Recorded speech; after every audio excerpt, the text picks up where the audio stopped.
Don't really appreciate Moab not being public. And so can you hear me okay? Yeah. We were told in here that there's these mics, which is pretty cool, and they're picking up for Zoom. So we're just gonna go ahead and get started and hope that you guys can hear us, and we're gonna move along. So thank you so much for coming. This is Water 101, and I really appreciate the participation. I think it is so important for our citizenry to be actively involved in our valley's resources, or multiple valley's resources. So it is great to see this room fill up.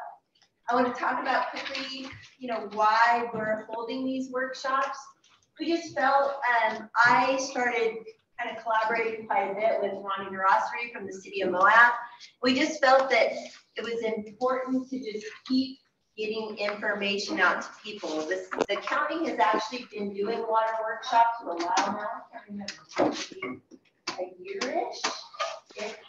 And yet, I understand people don't really want to attend county commission meetings. Shocking. We have to, but we understand that others, don't want to have to be in a meeting for 6-ish hours. So we so appreciate you coming to this, and hopefully it'll be a little bit more effective and efficient. And so we just decided to put this together. So tonight we're going to talk about water rights and basic geology and hydrology in the valley, but this will be the beginning of a series. Right now, currently, we have 3 workshops in the works, but every time we talk to somebody new, we're like, well, there's a 4th, and maybe there's a 5th, and that's okay. I think the more that we educate people, the better. So really quickly, I want to talk about the team that we put together. So Ronnie has helped me tremendously. Bob O'Brien has helped me. Alice Drogan, she's probably online. And then myself, and we just kind of started to put this together. I want to really quickly talk about the speakers tonight. So we have Arnie Holtquist. He is the watershed coordinator for Grand County and facilitator of the Moab Area Watershed Partnership. He's going to be talking about, again, the hydrology and geology of our valley and Castle Valley. And then we have Mark Stilson, the regional engineer from the Southeastern Regional Office for Utah Division of Water Rights. So our goal is, again, to just talk about water rights and hydrology and geology. The objectives, the presentations from both speakers will probably be an hour-ish.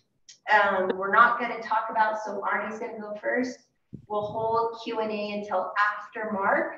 And then we really just want to open it up and have people ask as many questions as possible. That's the goal. We don't want anybody to feel like any question is, dumb. Basically, we want to feel that, you should ask anything that you're interested in. We don't want this to become a political, chess game. So, if you have valid questions that you're concerned about, we want you to ask them. But we don't want to start just sending zingers. That's not why we ask people to volunteer their time to come here and present. So please keep that in mind. Arnie has put his email up here. Mark will probably do the same. So if you have specific questions, they will answer those questions as you deem fit.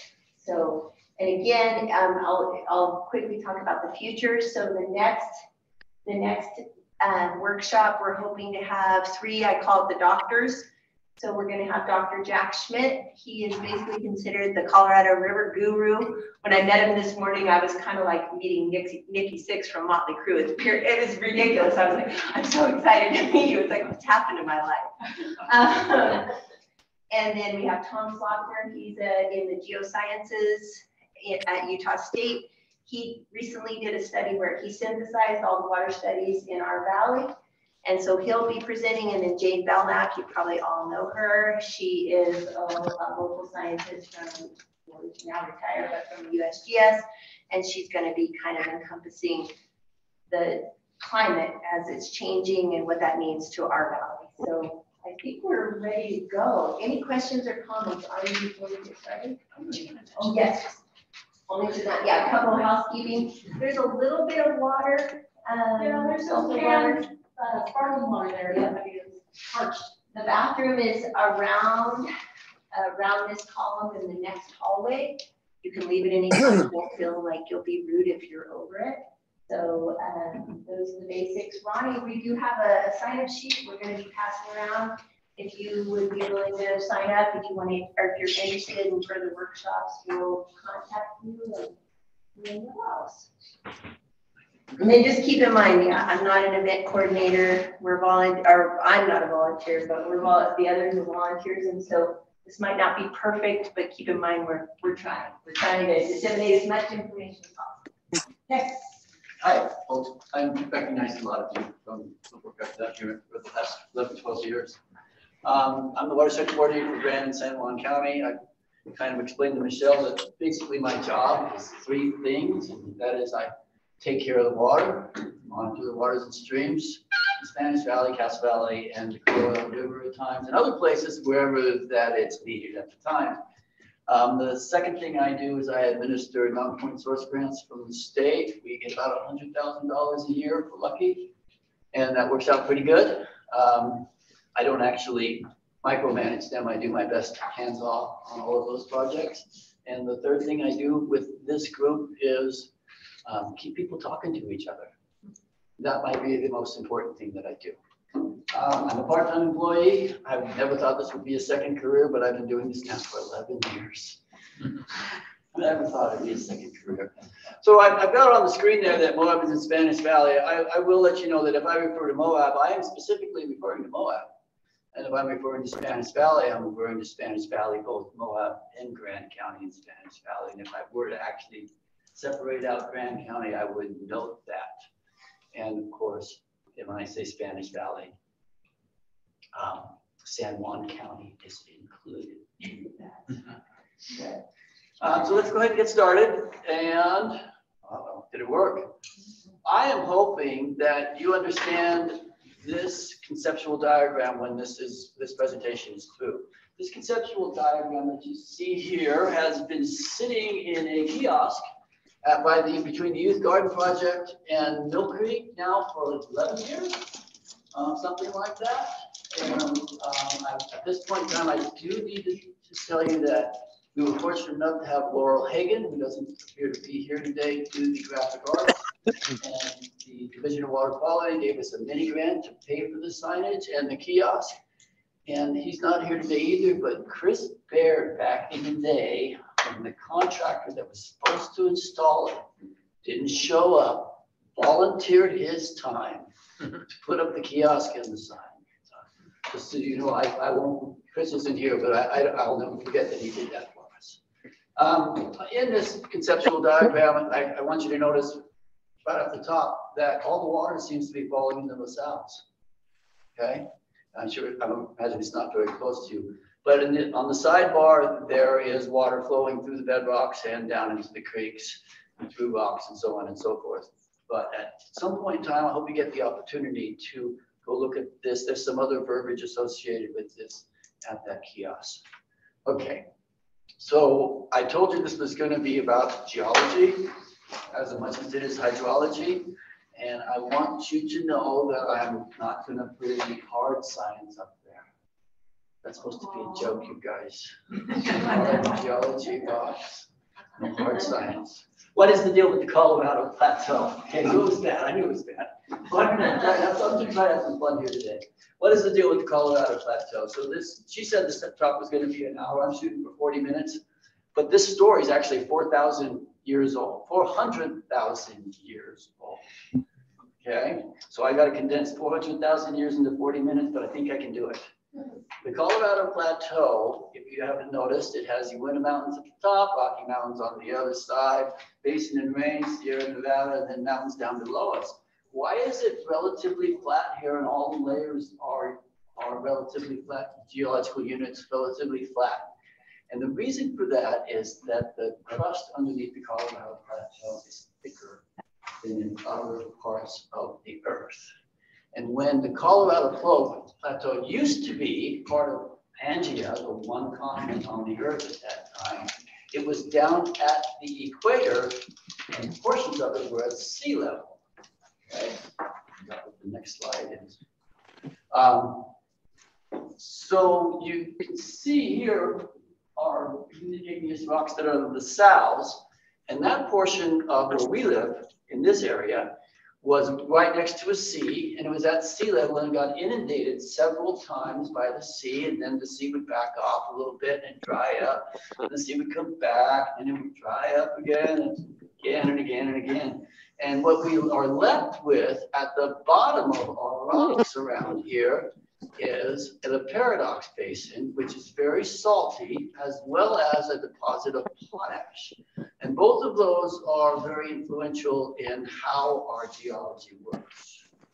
Okay, so the Paradox Formation, these are the deformed rocks of the Paradox Formation. You can see them at the end of the valley, right here, okay, at the portal, this side, that side, and you can see the deformed Paradox Formation. Paradox Formation is also very obvious in Onion Creek.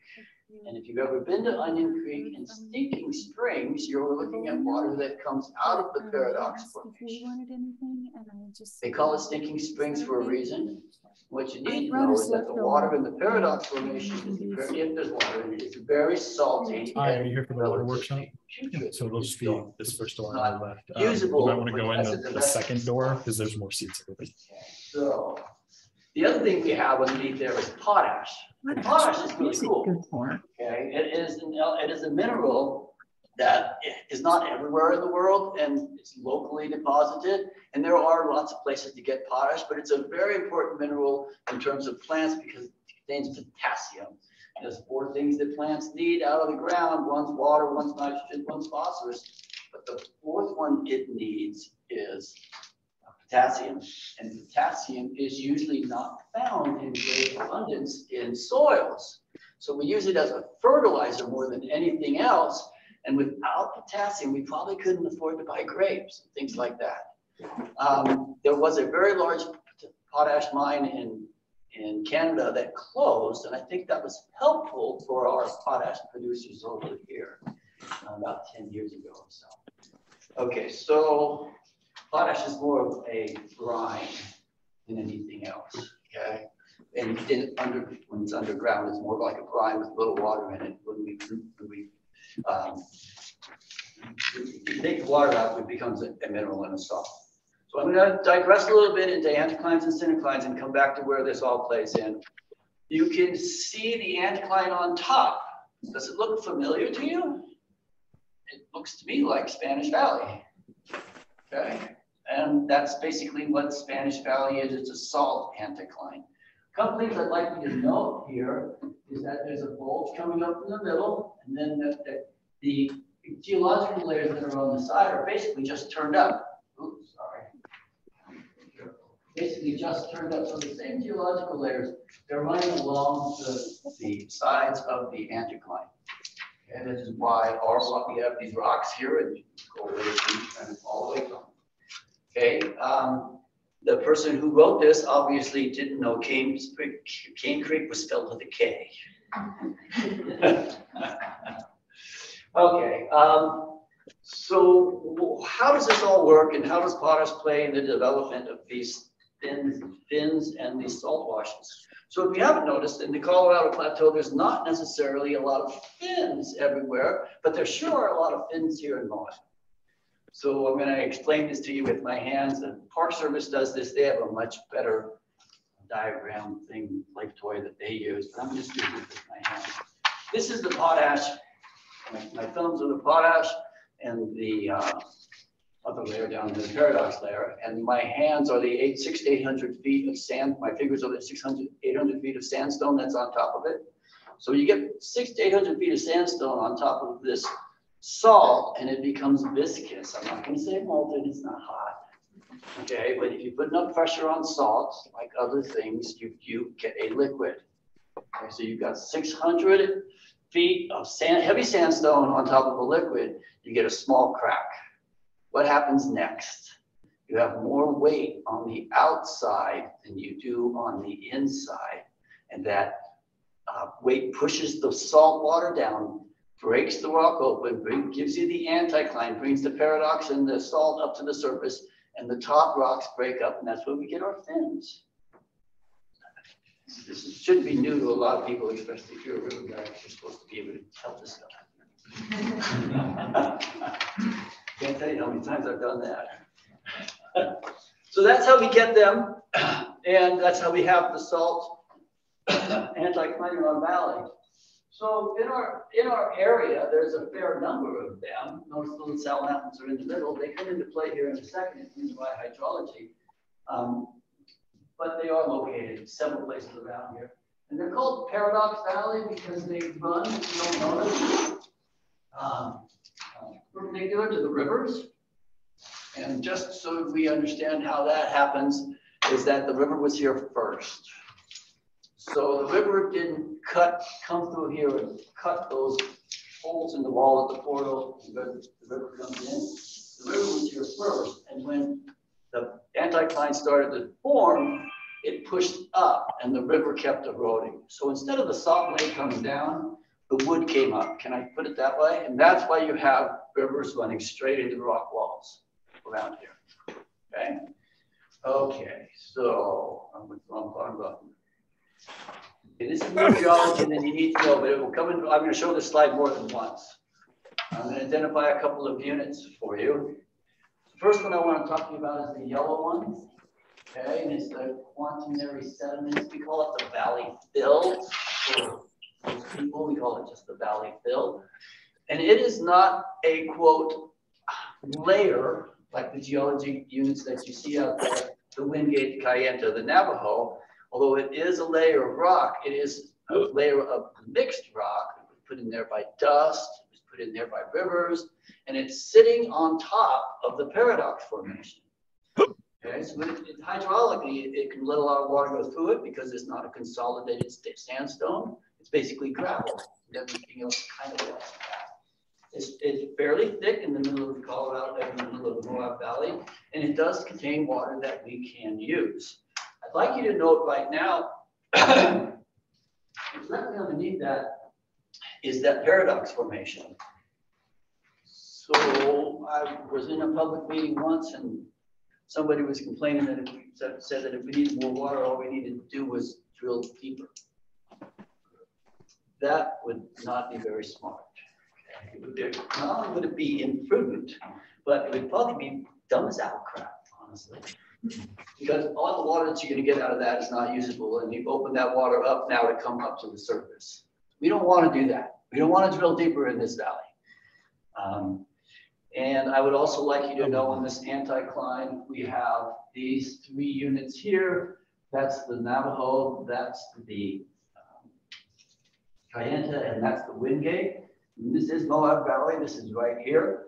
And those three units are called the Glen Canyon Group. You'll hear that referred to a lot by people who talk about hydrology and groundwater hydrology in this valley, and that is the Glen Canyon Group. They do hold high quality water. There's not much salt in them, so the water that's in them doesn't pick up salt. Generally, your water has what it's been running through in it. Okay, so I show you. Also wanted you to note that there's fractures in these rocks, in these diagrams, and sandstone's permeable. Yes, you can put a lot of water in sandstone, and we have actually a very big bank of water in our sandstone. Okay, there's a whole lot of water out there, but how much is coming in and how much is going out is generally the target that people want to use for in terms of usable. Otherwise, you run into some problems that Mark might want to talk about. But the water, although sandstone's permeable and water moves, say, relatively quickly through sandstone, it doesn't really move very fast at all. And the water generally follows the fractures in the ground because it can move through the fractures in the ground much easier than it can move through solid sandstone. Okay. So do we need a review? You guys all read this? Any questions on this? Perhaps have Pangea drifted apart, crust is thicker. Water was once part of the sea and then not, and then again evaporates, reprecipitated potash. Evaporates recovered by different sources and different things. And Moab and other So anticline valleys in the area were formed when small faults changed the equilibrium of the strata. There are faults and fractured rocks running linearly on both sides of Spanish Valley. That's my review on that. Now, we're going to talk another thing. How am I doing so far on a geologist? I put on plaid. I was told I couldn't give a presentation on geology and not wear plaid. It was mandatory. I guess the only thing I am missing is they told me I also needed to grow my facial hair out, but I told them I wasn't doing that.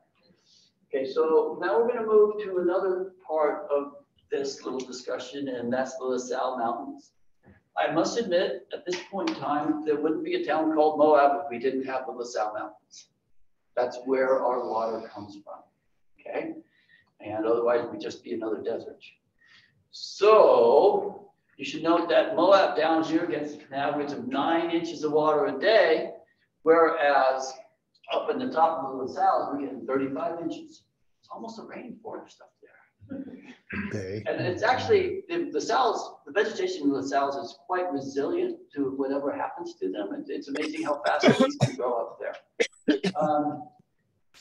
And moving on, they are Laccolithic Mountains. A similar thing is happening. I'll show you. This pointer, by the way, it doesn't point at the screen, so I guess I'm going to use my hand. This is a volcano. The bedrock and volcanic stuff just comes up and flows the top off of it and then scatters all over it. It doesn't necessarily move the earth like the Laccolithic Mountains do. So the Laccolithic Mountains, the crust was thicker. The molten rock couldn't get through. It pushed the Sal Mountains up to 12,000 feet, 7,000 feet above where we're standing right now. And there used to be 600 to 800 feet of also sandstone on those rocks. But when they got put up into the weather, that got all blown away. So we end up with fractured bedrock in the LaSalles, which is very permeable and very wanting to have water flow through it, okay, as opposed to in it. Okay, I would also like you to note that with the Laccolithic Mountains, the same way the anticline had pushed the layers up, they pushed the layers up here also. And I'm telling you, on the sides of the Sal Mountains, you have the same layers, the Kayenta, Navajo, and the Glen Canyon group on the side of that mountain up there and protruding in areas up there. And they're connected to those same layers that are down here through the faults that run on the margins of the okay. Okay. I probably really didn't need this slide, but I did want to say a few things about some of the other members of this units that are around here. There is some Morrison formation and some Manco shales around here. Some of these formations on the top, which are younger, are also up in the LaSalles. Some of them retard movement of water through them. In other words, they act as a barrier. Geologists usually, I like them when they call them an aquitard, but they got another term that I can't remember at this point in time. But they won't let necessarily water flow down through them, and they're impermeable, so to speak. They don't really hold any water, so they're not a hydraulic unit. But what they do is they can push the water up and out. Some of our springs that are up there do contain water that goes through these members. And these members are also found at the north end of Pack, or the south end of Pack Creek. So the bottom Pack Creek drainage and the upper part of the Pack Creek drainage contain some of these members too. And some of these members contain a lot of salt. Okay. Okay, the three members we're most concerned with are the Navajos, Kayenta, and Wingate. Okay, so this is a picture of the Moab Springs Ranch geology. And that unit there just happens to be at the bottom of the Wingate. Imagine that. That water that's coming out of Moab Springs came from above 7,000 or 8,000 feet in the LaSalle Mountains. Okay, that's where that water down here at this end, and it's pretty water. It's beautiful if you've ever been there, but it's also very, very low in salt, very high quality. And at this end of the valley, it's got a very regular flow because it's on the bottom end of the aquifer. Okay. Okay. This is a block diagram I'm not actually, I'm determining whether or not I really need this slide too. This is an older slide. The UGS did a groundwater classification, and it was part of their work there. But the idea is, what I really wanted you to get out of this was that not all of the streams coming out of the LaSalle's, Grandstaff and North Fork Mill Creek in particular, go to the top of the LaSalle Mountains. They are all groundwater dependent. And if you look at the streams that Mill Creek, right, we can call it right hand if you don't mind, right hand of Mill Creek and Pack Creek, most of the water that's in them is base flow. What I mean by base flow is that it's not runoff. Sure, we had some runoff this year, but it's not, it's coming out of the ground. And that is what is supporting the streams in Mill Creek, right hand, left hand, and Pack Creek and Grandstaff, although Grandstaff's not shown in this diagram. Okay, one more time. I want to make sure you understand that these units are connected with the units that are up in the LaSalle's, and they go all the way through. And in the bottom line on all of this is that there's 3 different aquifers in our valley. And this is straight from the USGS's publication, well, not the USGS publication, this came from the Journal of Hydrology's publication on where our water comes from. So there's 3 units here. One we call the Valley Fill. Okay, one we call, it's in the Glen Canyon group, it's split into 2 groups. It's the deep Glen Canyon group aquifer and the shallow Glen Canyon group aquifer. And the deep Glen Canyon group aquifer and the shallow Glen Canyon group aquifer at this point in time do not show any mixing. That doesn't mean we couldn't force it if we pulled a lot of water out of one of them and to the other one. And that's one of Mark's bigger questions on our hydrology, whether or not they actually might ever connect. But at this point in time, the water that's coming out of Moab Springs, Gable Springs, springs for the city, as well as the wells for the city, and the 2 GWSSA domestic wells, not their secondary ones, have all targeted the deep Glen Canyon group aquifer for our municipal water supply. Okay. There is also a fair amount of water in the shallow Glen Canyon group aquifer. And I'd like you to note that at this point in time, it takes 2007 years for that water to actually get from up there in the LaSalle's to the springs here in town. Okay. That's a pretty long time. Whereas the water that's in the shallow Glen Canyon group doesn't take long at all to move through it, less than a couple hundred years. Okay, so gotta make sure I got that right. All of it right. So the bottom line, and once again, I'm not going to give you the hard math. I'm not going to talk to you about isotopes. I'm not going to talk to you about noble gases or how they measure the time that water's been underground and things like that. I'm just going to give you their results, and that makes sense to me. I think that's what you really need to know. The shallow Glen Canyon group contains about 8,600 acre-feet of water. The deep Glen Canyon group contains 3,600 acre-feet of water. In the Valley Fill, 2,600 acre-feet. Bottom line is we have, and I think the error margins are about 10%. We have about 14,800 acre-feet of groundwater. When I say groundwater, remember a lot of the creeks are running on base flow in this valley for us to use. It has been noted that the deep Glen Canyon group aquifer that has been targeted by the domestic sources, okay, we're about at 3,600 acre-feet at this point in time. And the authors of these publications have noted that there is probably no more deep Glen Canyon group aquifer to find. Finally, the shallow Glen Canyon group discharges to Mill Creek. It's base flow in Mill Creek. And in the summertime, that water is generally used by, I'm going to say irrigation company, but that includes the GWSSA because they have their Moab irrigation company shares, and that's what fills Ken's Lake. So if we just say the Moab Irrigation Company, that includes GWSSA secondary, most of GWSSA secondary water, not all of it. That is basically all used up, and the stream is dry here in the middle of the summer. What is left over is the base flow during the wintertime that's currently not being used. Okay, and the valley fill, Mark could answer that question, how much is actually being pulled out of there. The valley fill is also used by the wetlands. And the majority of whatever water's left in the valley fill aquifer, when it gets to the bottom end of the valley, it gets consumed by the wetlands. There's about, I think it was, the estimate was 800 acre feet at this point in time is leaving the valley through the ground. Okay. Okay. So we're going to move on to another subject. That's the bottom line on that. I'm supposed to be dealing with surface water in my job. I'm supposed to be taking care of the Clean Water Act. And I would like to talk to you guys a little bit about surface hydrology and water quality.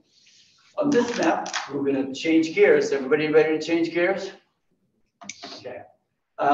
In this map, we see the watershed for the Mill Creek and Pack Creek, which are indicated later, of course.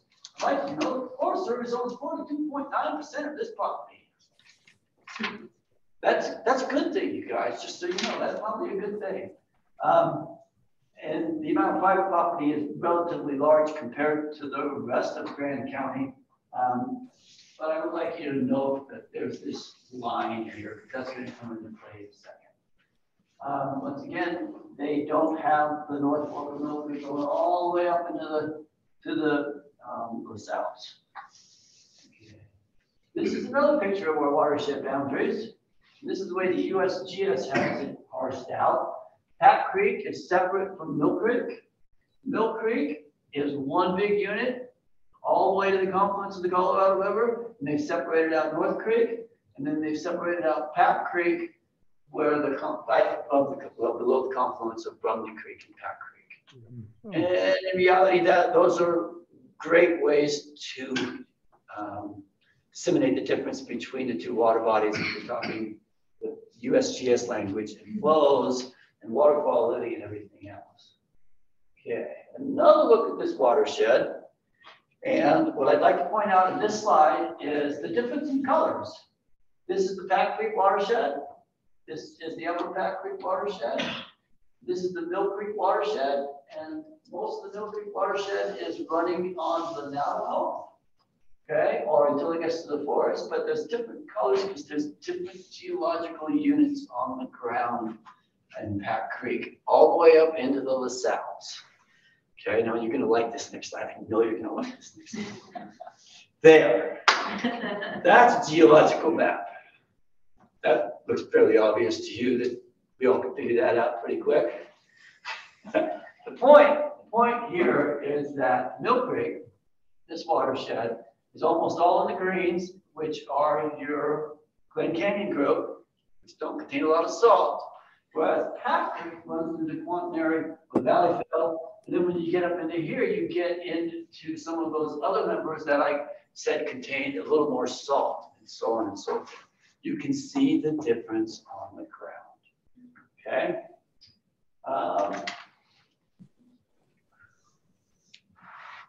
How does the state of Utah Division of Water Quality assess the waters of the state and fulfills the Clean Water Act requirements? They've got to do it a couple different ways. They do biological integrity, but most of the stuff they've done in the past has been agrarian chemistry, salts, minerals, metals, and so on and so forth.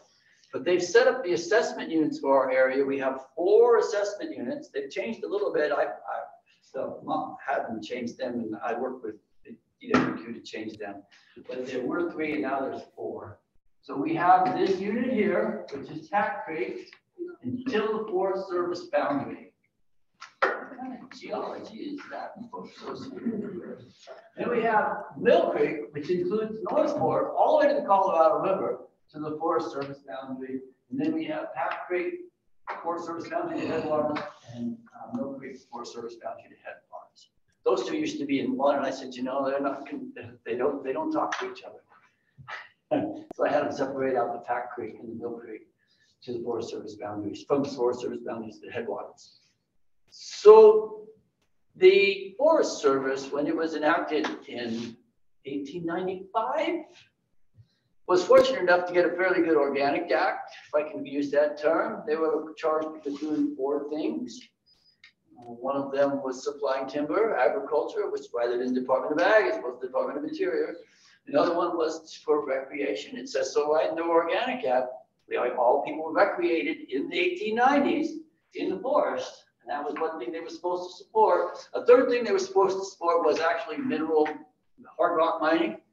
And gold is valuable, so they supported that. But the fourth thing that the Forest Service has always provided, way back then even, and that was one of the justifications, bigger justifications for creating the Forest Service, was clean water. And that is in that they are tasked with protecting that clean water. So when the Clean Water Act came along, the state of Utah and other states, and not all states do it the same way, has made the forest and all forests an anti-degradation area. That's why the assessment unit changes at the Forest Service boundary. So for everything that the Utah Division of Water Quality permits, they cannot permit anything that would degrade the water. And that's why you have that boundary there. So it is a political boundary, but that's how they assess it. So those are the 4 units we have to deal with. I will let you know that the Pack Creek unit for the Forest Service boundary up meets all its beneficial uses. Woohoo!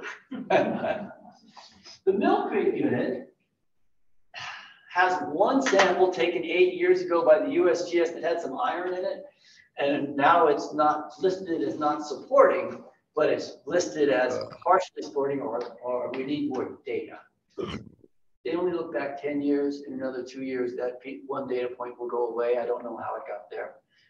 And it'll be fully supporting if it's all its beneficial uses from the Forest Service boundary up.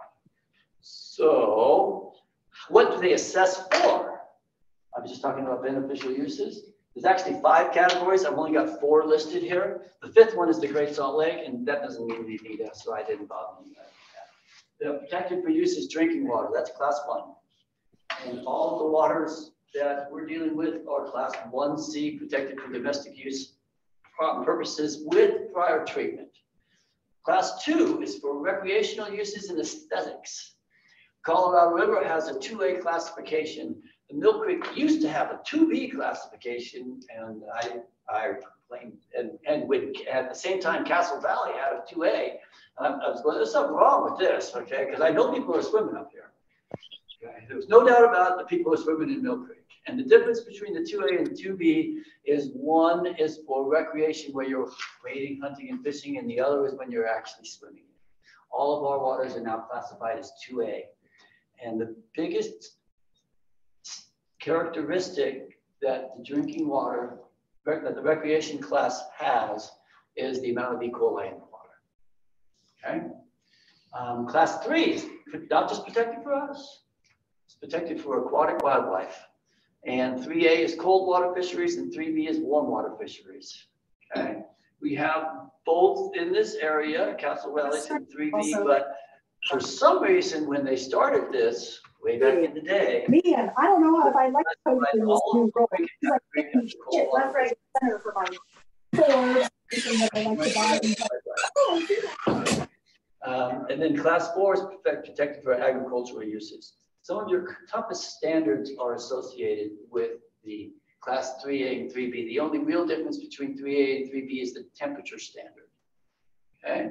Temperature standard for cold water fish is 70 degrees Fahrenheit or 20 degrees centigrade.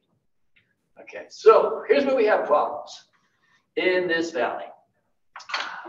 This is the places where we have temperatures greater than 70 degrees more than 10% of the time.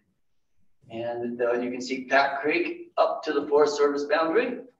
Mill Creek, I've got it in green to the BLM boundary, and then I've got it in blue for the North Fork and the main fork, well, right hand and left hand, to the Forest Service boundary are exceeding their temperatures of 70 degrees C. How much we could fix that's another story. Did I miss one? No. E. coli. This is something that is of human concern to most of you folks.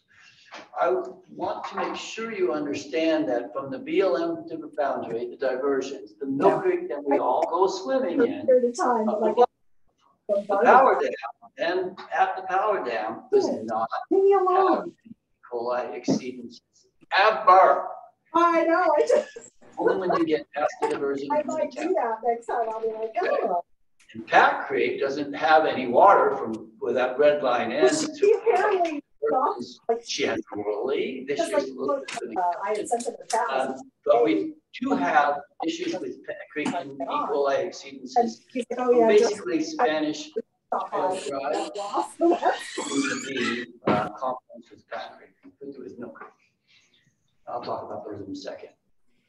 We have TDS and selenium. So the total dissolved solids, that's salt, you guys. That is being exceeded in Pat Creek and has been for quite some time. I will let you know that I probably should talk about each one. Let's just talk about this one right now. The selenium standard is 4.6 micrograms and it's based on juvenile fish. We've got 3 violations in the last, not violations, they're not violations, exceedances of those limits in the last 10 years or 20 years. And there's really not a whole lot of fish in Pat Creek. And there's really not a lot of juvenile fish in Pat Creek. They're going to really have a problem with that 4.8 or 4.9 that we got 3 times.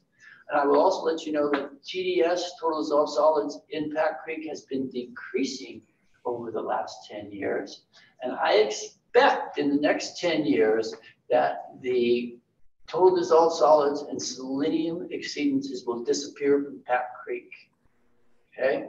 The total dissolved solids, let's make sure I don't scare anybody, is 1,200 for a stream that's used for irrigation, 1,200 milligrams per liter.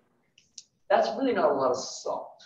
If you were to put that on your fruit trees all year long, it might affect your fruit trees. Corey, you can help me with this if you want to. But in general, your wheat and all your other crops will grow fine with 1,200 milligrams per liter. And it's barely over 1,200 milligrams per liter at this time. So if you do have your little pump in Pat Creek to water your vegetable garden, please don't be too afraid, okay? You're probably going to be just fine. Okay. When we put it all together, I'd like you to notice that most of our issues are in the urban areas and below the diversions. Can you believe that? Oh, at or below human disturbance. That being said, I don't think the world's in that bad a shape. So what I'd like to tell you is, I'm almost done here, you guys. Don't get the ideas that we, that's us, not him, not them, it's us, that includes me, are responsible for all the trouble. We are responsible for some of the trouble, but I don't think Pat Creek would, whether Pat Creek would exceed those TDS, selenium, and temperature standards without our anthropogenic interference. This meeting is being recorded. And the science I have behind that is my best professional judgment. That's what I'm going to tell you right now. From everything I've seen, I can't get a few people to do any studies to say what we would actually have to do to bring that temperature down, because it's not really something that we add to the stream. So it's tough to take it back out. And I really believe that the temperatures would exceed 20 degrees in summer without diversions. Okay, whether or not Mill Creek below the BLM boundary would exceed temperature standards is also probable. I really believe at times what the water that they do divert out of the Shealy diversion, they have to cut it off because there's only 3 CFS to begin with. So even without the diversion, there will be times, plenty of times, when there is no actual water we could add to the creek that would help the temperature situation. So I don't necessarily think that it's all our fault. Now, the E. coli is another problem. That's another issue. That's definitely us. Okay? E. coli comes from the intestines of warm-blooded animals. Our cows, our dogs, our horses, and us. We still have a lot of septic tanks along Pack Creek and in other places. We still have septic tanks. People haven't hooked up to the sewer and so on and so forth. Where it's not impossible, but it's financially not reasonable to hook up to the sewer. But I would like you to know that nobody's getting sick. Okay. No, I don't either. I'm hoping that maybe eventually she'll go away. Okay. Well, I know, but we sort of leads you to believe that what I'm hoping is that we'll get to a point where genus, and they put numbers all behind them. oh, my hands. Some forms of E. coli make people sick, some forms don't. And E. coli is also seems to be attached to sediment. So I get higher counts in the Colorado River when it has more sediment than I do when it has lower sediment. And nobody's getting sick in the Colorado River. And as a matter of fact, they've actually changed it to saying that it's an E. coli standard to say that E. coli is now a waterborne pathogen indicator. Just because we have some high numbers in E. coli doesn't mean that people are getting sick and that you shouldn't go swim in the water. I don't want you to be afraid to swim in the water. I don't want you to be afraid of the water. Okay? Nobody's getting sick. That doesn't mean we can't fix the problem, make sure nobody does get sick. We really can't fix this problem. There's some things going on to fix this problem. Okay, so that my take-home points. So I want to leave you with a positive attitude today. I really do, because sure, we face some challenges, okay? But we're smart people. We can do this, okay? We live in a very beautiful place. Desert without water around Moab is stunning. We're lucky to have this oasis where we live and play. And we all know that the water is precious throughout the world. And I think most inhabitants realize that we have a limited amount of water in this valley. And we have to think about how we work within that limitations or change that limitation. And it appears to me that subsistence living and sustainability is something that Moab has been doing for quite some time. I just kind of think it's in our roots. So I am not as concerned. The sky's not falling, people. That's what I'm trying to say. We've got some room to work. We've got some work to do. And that's what I'd like to leave you with at this point in time. If I have some other slides after this that might answer your questions. I got a nice picture of my dog. Okay. I will answer one question before I go though, and that question is that what scientific justification do I have to say that Alcrap isn't very smart? Alcrap has no brains. It has poop for brains, so that's the only thing I wanted to say. You guys didn't think that was funny either. Okay, well, I'm done. And Mark's going to give you a talk now. And Mark is our southeast. And I'll introduce Mark. You don't mind? Yeah, that'd be great. And Mark's still the southeast, the district engineer for the southeastern district. I'd like to share with you a little thing. I've known Mark for quite some time. I'm very happy to work with him, and I enjoy working with him on a regular basis. I would like you to know that I saw a presentation about a year ago, Mark. And it was on Zoom meeting, and we in Salt Lake. The lawyers were all talking about water and communication and who's suing you and everything else. And the lawyers now put a picture of these 6 or is it 5 district engineers we have in the state. 7. A woman was able to had a name on every single one of them. The lawyer had a name on every single one of them except for Mark's. She didn't know Mark's name. You know why? Because Mark has done a great job of keeping us talking about water as opposed to suing each other over water. And he needs to be We want to commended. keep it that way. And he wants to keep it that way. I want to keep it that way too, and I'd like to commend him for that. Okay, so welcome, Rochester. You've been at this now for 15, 16 years? 16 years. And he's a resident of Price. He knows this area well. He spends a lot of time down here, and I really appreciate Mark's help. How do I get out of this thing? I'm not sure I can go.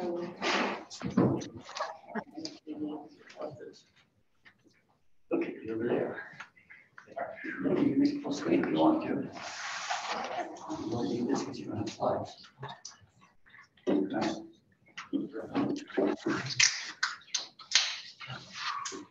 Like Arnie said, I'm Mark Stilson, Division 1 Right, Southeastern Regional Engineer for the Department of Grants and Water area. And know a lot of you, worked with a lot of you. Enjoy working with Arnie. I'm not as funny as Arnie. Now I hate to be the guy that follows the funny guy, right? So does anybody know Randy Julander? Former NRCS hydrologist? He was fun. So I always felt bad for the guys who had to follow Randy. So our presentations are always boring. So we put pretty pictures with. So hopefully that will be some. So we're going to talk water rights specifically. We're going to talk in the volume of water measurement that we work in, which is acre feet. So it's a volume measurement. 1 acre foot equals 325,851 gallons. So it's essentially 1 acre of water, 1 foot deep, about the size of a football field. So when Ken's Lake is full, it holds about 3,000 acre feet. That gives you a little visual for what we're talking about. We're going to talk about surface water supply first. And let's talk Mill Creek. Mill Creek, the 10-year average is about 8,000 acre feet. So on any given year, Mill Creek produces 8,000 acre feet. The maximum was 1983, 14,700. Although we don't have data going back to the 80s. So the 80s probably would have been more. This year, we might exceed that. I don't know. The minimum was in 2002. Only 3,424 acre feet. So water rights that are established on Mill Creek. So if you look at, okay, who has the right to use water out of Mill Creek? Here's your water rights. The earliest is 1890, and it's held by Moab Irrigation Company and Groundwater Sewer and Service Agency. So the early pioneers came in, they started digging ditches, watering the fields. They formed an irrigation company. They have the earliest rights. There's 2 significant rights, the 05-1523, which is 4,946 acre feet. That's used to put water in Kent's Lake and serve grand water irrigation system. And then 05-2013, which is another 1,473 acre feet. Some of that comes off the North Fork of Mill Creek. And that's mostly the irrigators downtown. You've got an 1898 water right that's up on Wilson Mesa. There used to actually be a little irrigation company up on Wilson Mesa. And they have a water right for 1,685 acre feet. South Mesa has a 1950, so not a great priority water right. So it's 1,271 acre feet. And we will give this presentation to Trish. She can put it up. Arnie put it up on his website wherever you want it. So if you're furiously taking notes, you don't have to. Mark, not to interrupt, can you just, for someone who might be new to this, could you just in a nutshell, that might be hard, but explain what a water right is and kind of why they have dates attached to them? Great question. This is surface water that Mark's talking about, not necessarily groundwater. Right. This is all surface water. So if you're going to use water in the state of Utah, you have to have a water right. In 1903, water right laws came into being in the state of Utah. Before that, there was a variety of ways people got water. Sometimes it was through the county. Sometimes it was actually through the LDS church. There's some things that happened with the LDS church as far as distributing water. But in 1903, the state of Utah came in and established water right code and said if you're using water in the state, you have to have a water right. So everybody who's using water legally has a water right. And so These are companies, these are entities that have water rights. And if water rights are established first in time, first in right. So if you're the first one on the stream and you put the water to use, you have the earliest right. And your water right gets filled before anybody else. So Moab Irrigation Company has the earliest right on Pack Creek. They get to take all of the water up to these volumes before anybody else can take it. After they have all of theirs, the next right kicks in, which is Wilson Mesa, and then South Mesa. And then we have actually a 1966 water right. This water right actually came out of Flaming Gorge. So Bureau Reclamation built Flaming Gorge. They had a bunch of water rights. They gave some of those to the state of Utah. The state of Utah distributed them out to various entities across the state. Rand County Water Conservancy District got a piece of it. And they moved that water right from Flaming Gorge down here. And they established it via a change application. So they did a change on the water right and established points of diversion both on the Colorado River and on Mill Creek. So they can take water from either source under that water. So great question. The total volume, I don't know, that's obscuring that, but the total volume of water rights established on Mill Creek is 11,595 acre feet.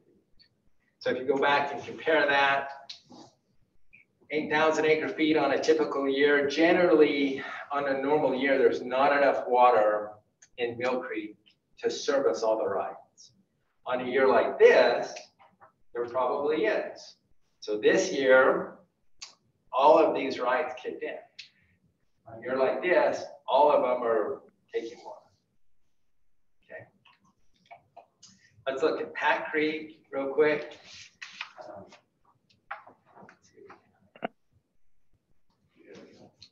Pack Creek water supply, there was not a gauge on Pack Creek for a long time. They had it for 3 years in the 1950s. And during that 3 years, they had an average of 2,500 acre feet. As of this year, so the USGS and us and Grand County and San Juan County and I think the Nature Conservancy and Living Rivers, am I missing anybody, John? We all pitched in and funded a gauge on Pack Creek.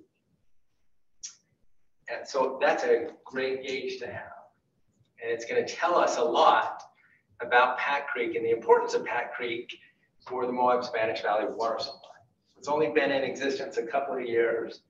And this year is a great year. We're already, as of July 10th, 4,360 acre feet coming down Pack Creek. Now the thing is, and we'll talk a little bit more about this, Pack Creek is a primary source for recharge into the valley below. So a lot of water that comes down Pack Creek goes up the Pack Creek ditch, moves down across Spanish Valley, sinks into the ground, and recharges the valley below. We'll talk a little bit more about that. Water rights on, and this is Upper Pack Creek, 1884, pretty good priority. Pretty small rights. The total volume for all of them is 839 acre feet. And again, Pack Creek is a major source of recharge from the valley below. So when you're talking about water development and what's happening, let's say somebody came in and said, hey, let's pipe Pack Creek. What a great idea. Look at all the water that's just wasting into the ground. Well, it is a great idea, except that water is being recharged into the valley philosopher, which is moving down the valley, and people are using it in all kinds of ways down the valley, and including down to the Madison Wetlands Preserve problem. So we realize that when you do one thing in a system, in a hydrologic system, it affects something else somewhere else. And as we talk, understand that all of the water in your system is in use somewhere for something. Okay? There's no magic water out there that's sitting out there that's not in use somewhere for something. Okay. So Colorado River water supply, 103-year average, 5 million acre feet. Well, look at the last 10 years. Where are we at in the last 10 years? We are in a historic drought. They say, the scientists say that this is the worst drought we've had for the last 1,200 years. and we're down at 3,000 or 3,730,000 acre feet. This is at the Cisco gauge. Okay. The whole Colorado River system dropped from an average of around 15 million acre feet down to about 12 million acre feet. So the whole Colorado River basin is experiencing significant drought conditions for the last 23 years. And the volume water, there's just a brand new study out. This is the volume of water that is missing from the Colorado River basin because of this drought is equal to about 26 million acre feet, the size of Lake Powell. Right on the Colorado River system here in Grand County, San Juan County, we have not very good priority rights, 1958, 1966, 69, 74, and 2017. So Grand County Water Conservancy District is the first one with 622 acre feet. DOE, Department of Energy, thank you. So that's the tailings project. They have a water right for 2,043 acre feet. There's a private right for 31. Division Wildlife has a pretty good right at 1,858. Grand County Water Conservancy District again has 3 more, 2,200, 1,000, 148. Another private right for 73. And then this last one is a water right that was originally done on the San Juan River. San Juan County did a change application back in 2011, and they moved that right, or they changed some of the specifics of that right to allow for its use up here in Spanish Valley, San Juan County portion of Spanish Valley. And it was heavily contested application, heavily protested by a lot of water users in the valley. They originally had 23 different wells associated with the application and a point of diversion on the Colorado River. This really sparked a lot of things went into motion with this application. Back at that time, we used a 1971 study from the USGS, and we used an estimate of 14,000 acre feet as of water that was available in the groundwater resource. So as the application was protested, people came in and said, hey, we don't think there's that much water in. There's been some subsequent studies that point to the fact that there's probably not 14,000 acre feet of water that's available for use in the aquifers. And so we limited, we're going to show this in a different slide.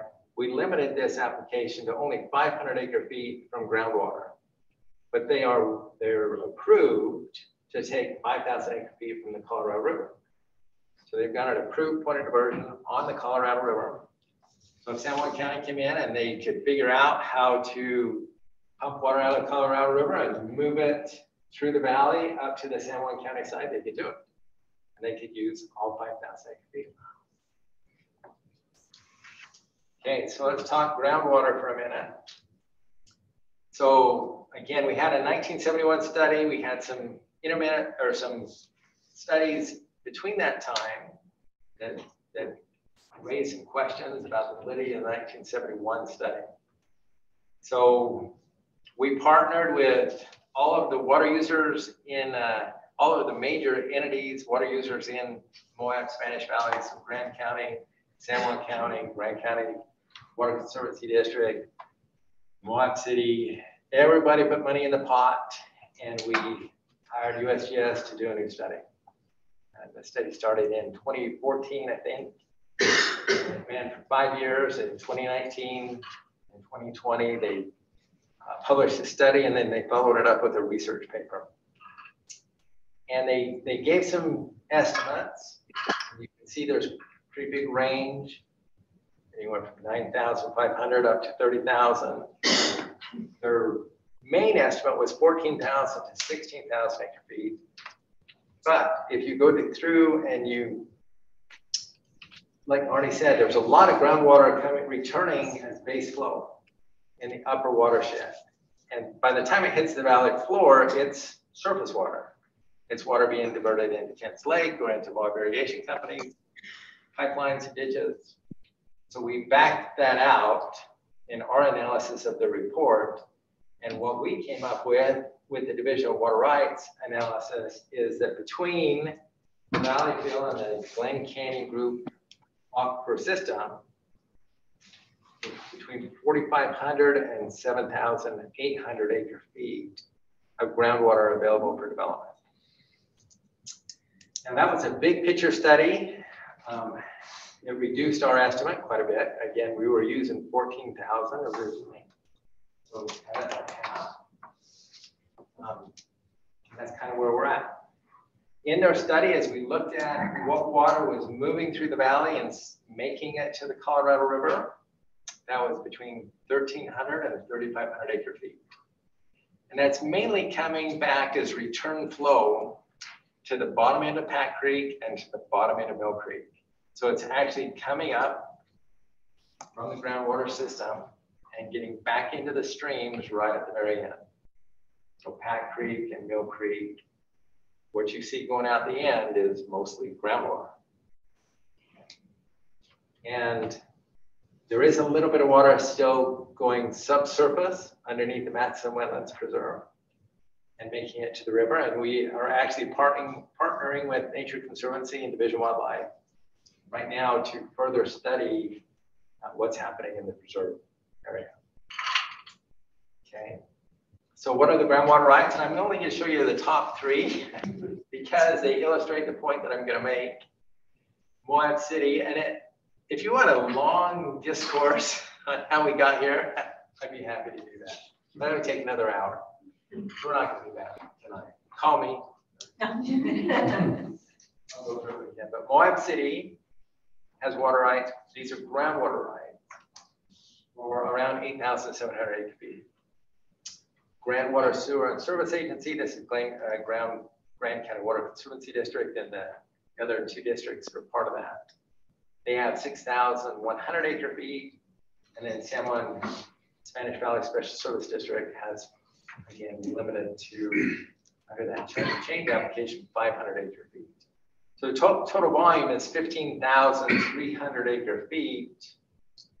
Going back to the supply, we're 4,500 to 7,800 in supply. So there's more water rights on paper than there is water to supply the rights.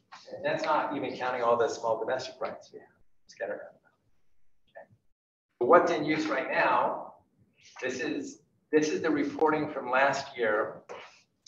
Moab City reported using 1,600 acre feet. Grand Water reported using 1,300 acre feet. San Juan Spanish Valley Special Service District, 66 acre feet. And then you'll notice the two that we have under there, small agricultural users are unknown because they don't report their uses. And small domestic users are unknown. So that's a problem that we're facing as a state, and let me explain why that is the way it is. So we actually have a distribution system on Mill Creek, and we collect water use data from surface water users of Mill Creek.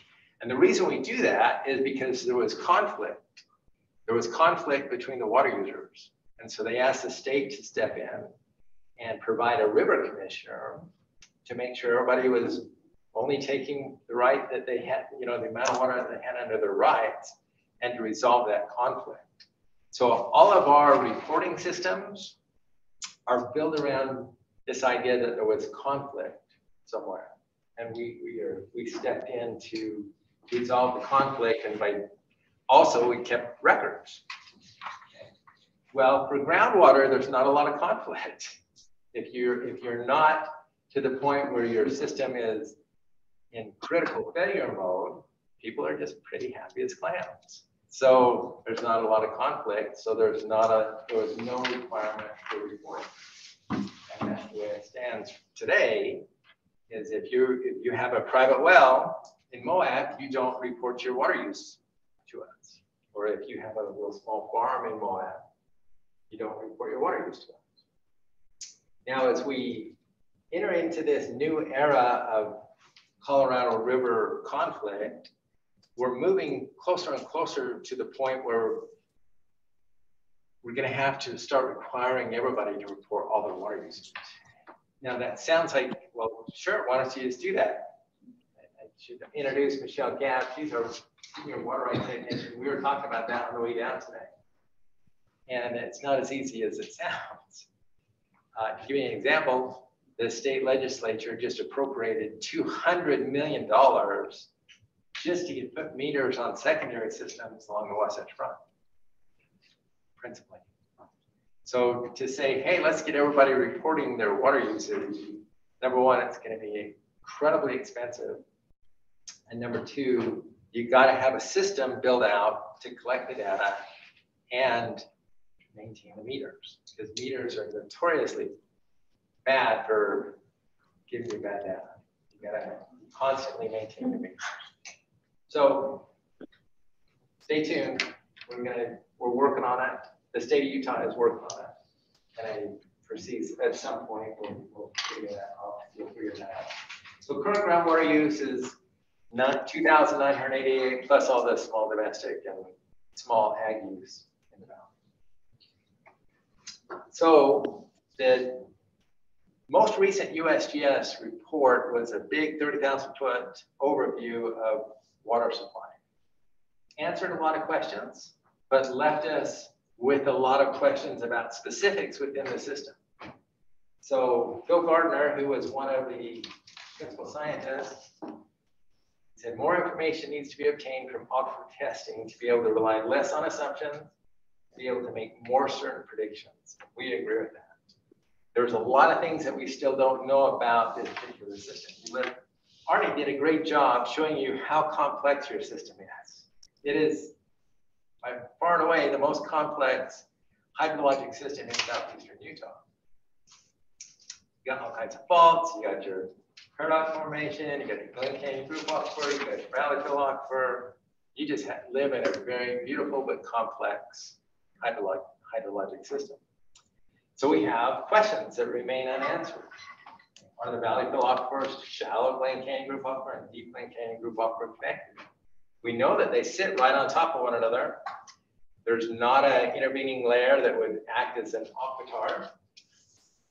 But man, how connected are they? Are they very connected where it just flows between the three systems easily? Or is there something else going on? We don't know the answer to that. Should they be treated as one aquifer or separate ones? I don't know the answer to that either. Does Mill Creek and Kinslake provide significant recharge to that system? Probably, but we don't have a good answer to that either.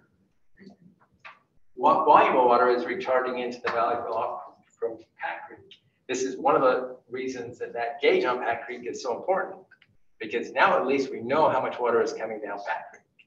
We still don't know quite how much is going in the ground, but at least we have an estimate of how much has come off the mountain. Will additional water development in the valley affect the wetlands at the bottom of the valley? Probably. Okay. Is there any other evidence that water withdrawals from the Glen Canyon group aquifer are at or near the safe yield volume? You heard Arnie talk about the Journal of Hydrology paper, where the USGS scientists postulated that maybe that system is at its maximum safe yield. It could be, but is there any other indicators that that's the case? There really needs to be some additional study. Mark, can you just define safe yield for people? Sure. So in your groundwater system, Arnie mentioned that you have these beautiful sandstone aquifers and they're filled with water. You may have 200,000 acre-feet of water stored in your aquifer system, but you can't really tap that water without doing damage to your system. If you start drawing down your storage, then you're going to cause all kinds of different things to happen. And I'll give you a good example. Down in Burl Enterprise in the southwestern corner of the state, they're pumping more water out of their aquifer than is coming in. And so they've dropped their water tables in some instances between 200 and 400 feet. So if you start doing that here, pretty soon your pumps are going to be high and dry. And down there, it's a little bit different. They have a more of a silty sand type aquifer system. They've actually created fissures in their ground, and there was a subdivision in Enoch, a brand new subdivision that was being built, had one house in it, and a groundwater caused fissure went through it, and they had to condemn and ruin their subdivision. Cost the developer a lot of money. So those type of things can happen when you start overdrafting your aquifer. So think about like your bank account. You don't want to spend more money than what you got coming in. Same with groundwater. You have so much groundwater coming in, your long-term average annual recharge, you don't want to use more water than you have coming in, or you're going to start drawing down your aquifer. That makes sense. That's what we mean when we talk about safety. Groundwater monitoring. Yeah, go ahead. So what you've said about the Spanish Valley, can it also be said with Castle Creek and Castle Valley? Are the aquifers, I think the geology is similar.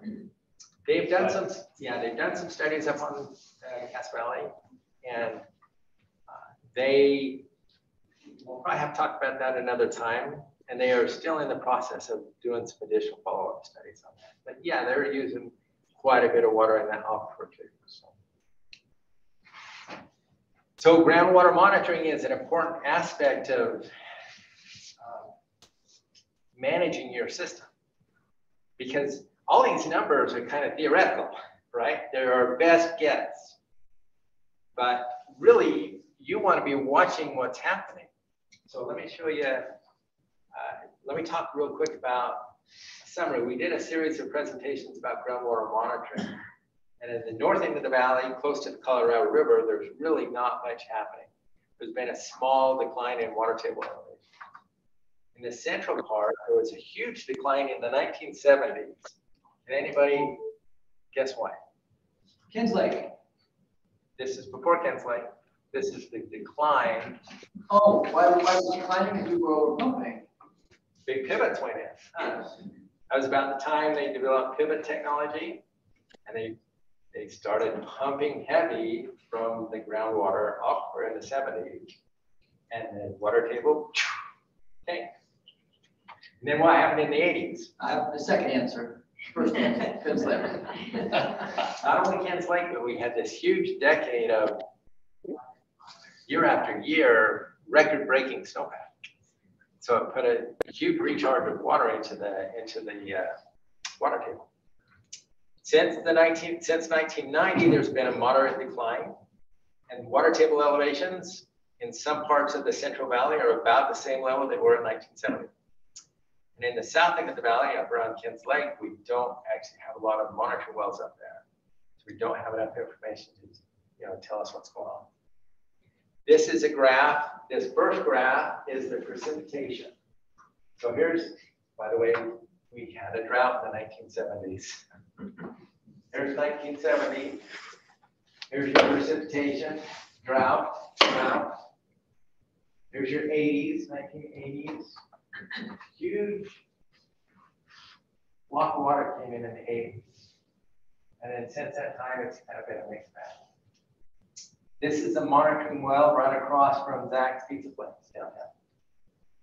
And you can see it's only the water level is only about maybe 8 feet down. And it's not doing much. It's kind of staying right there. This is a monitoring well right next to White Ranch, right by the center pivots in the middle of the valley. You can see the water table was at 22.5 feet in 1971. Drought and heavy pumping dropped it to about 48 feet. We're pretty drop. 1980s, Kins Lake comes in. All this moisture comes in. It comes back up and gets all the way up to about 12 feet below the ground surface. There's reports of people's basements flooding. And since that time, we've had a moderate decline. And we're in 2017 back down to about 21 feet, which is about where we were. That's smart. Yeah. So the gauge at Zach's, I mean, that's right next to Mill Creek. Is Mill Creek affecting? Oh, yeah.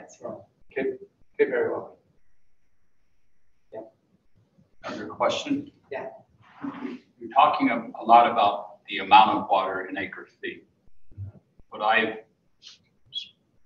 been looking at the water independently. What I've noticed is that the quality of the water has changed. There's a lot more total dissolved solids. Yeah, so that was, go ahead. That was kind of Arnie's presentation. It's on the quality. So, Were you talking Mill Creek or Pat Creek?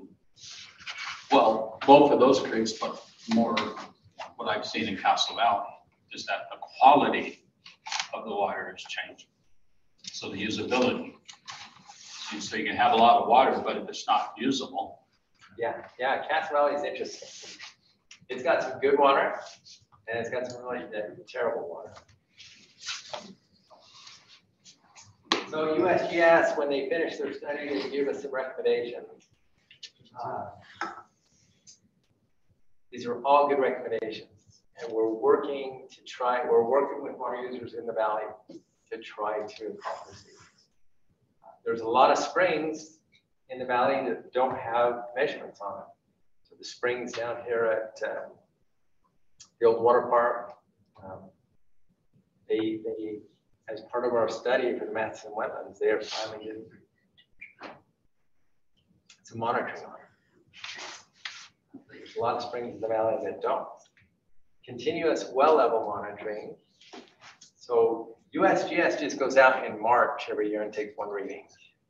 So that it's okay, but it doesn't tell you what's really going on throughout the year. San Juan Spanish Valley Special Service District is monitoring, and I should throw in a slide in there to show this. They're monitoring a well just below Kent's Lake, and it's amazing. They've got a continuous level water monitoring transducer on it, and it's amazing to watch that thing go up and down through the year.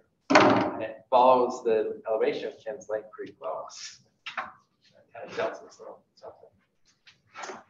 We were able to put a stream gauge on the lower end of Mill Creek again with partners, Moab City, Nature Conservancy. I don't know, John, did you throw any money on that? That's an important gauge because remember, most of the groundwater that's returning to the system is coming up in the lower end of Mill Creek. And so if you see that decline, that means there's less groundwater in the system, or it's being used, or it's just not recharging from drought or something. That's a very important gauge on Pat Creek. Additional water quality and chemistry testing is important. One thing that Grand County has done, and I'm not quite sure where they're at on that, but they worked to become a data provider to the USGS. So there's a lot of people collecting data, but besides USGS, for instance, Grand Water, Ken, is collecting measurement data off of several monitoring wells that are not connected to USGS system. And there's several different entities doing that. Arnie's collecting some, or was collecting some. And Grand County went through the process to become a data provider so they could collect that data and then publish it to USGS. Do you have any update on that? So Grand County didn't necessarily have support staff to be a national groundwater monitoring provider, so they made me volunteer. So you're in? All right. I am in at this point in time. And we have moved forward. We have a contract with the UGS. They have a database that allows us to get what, and we give them the data.